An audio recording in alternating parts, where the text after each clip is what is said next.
नमस्कार. स्वाभिमानी TV news चॅनलच्या बातमीपत्रात आपलं स्वागत. यूजीसी कायदा लागू करा. भीम आर्मीचे धुळे जिल्हा अधिकाऱ्यांमार्फत राष्ट्रपती महोदयांना निवेदन. उच्च शिक्षण क्षेत्रात कायद्याची प्रभावी अंमलबजावणी करावी या मागणीसाठी भीम आर्मीच्या वतीने धुळे जिल्हा अधिकाऱ्यांमार्फत राष्ट्रपती महोदयांना निवेदन देण्यात आले. यूजीसी कायद्याची काटेकोरपणे अंमलबजावणी न झाल्याने विद्यार्थ्यांच्या शैक्षणिक हक्कांवर गदा येत आहे.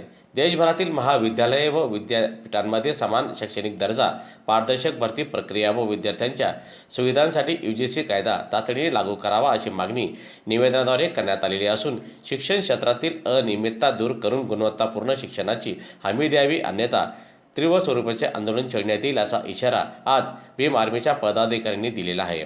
दरम्यान यावेळी निवेदन देण्यासाठी भीम आर्मीचे पदाधिकारी उपस्थित होते.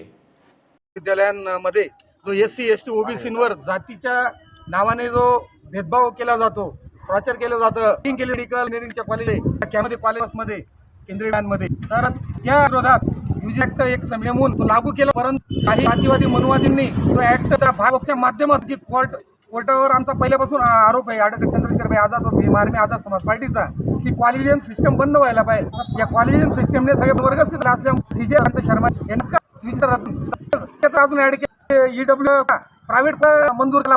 OBC प्रायव्हेट कॉलेजमध्ये आजही रिझर्वेशनचा कोटा नाही. म्हणजे एक प्रकार व याचा दुरुपयोग होत आहे. त्याच्यामुळे भीम आर्मी भारत कमिशन संपूर्ण राज्यभरात आज रोजी अशोकजी कांबळे यांच्या नेतृत्वामध्ये सक्रिय आंदोलन संपूर्ण जिल्ह्याभरात प्रत्येक जिल्ह्यात करत आहोत. त्याचाच एक भाग म्हणून धुळे जिल्ह्यामध्ये धुळे जिल्हा अध्यक्ष संजयजी चव्हाण रावण यांच्या नेतृत्वाखाली आज हा निदर्शन कार्यक्रम इथं आम्ही केला आहे. तसेच आम्ही कलेक्टर साहेबांना हे निवेदन देऊन त्यांना सूचित करू इच्छितो की लवकरात लवकर आपण ज्ञापन राष्ट्रपती महोदय पोचवावं की जेणेकरून असे ॲक्ट पुनर्स्थापित व्हावा, जेणेकरून SC ST OBC त्यांना न्याय मिळावा. अन्यथा जर लागू होत नसेल तर येणाऱ्या काळात संपूर्ण देशभर भीम आर्मी कमिशन व आझाद समाज पार्टीच्या वतीने उग्र निदर्शने करण्यात येतील व त्या सर्वस्वी कायदा सुव्यवस्थेचा प्रश्न निर्माण झाल्यास त्या सर्व शासन प्रशासन जबाबदार असेल.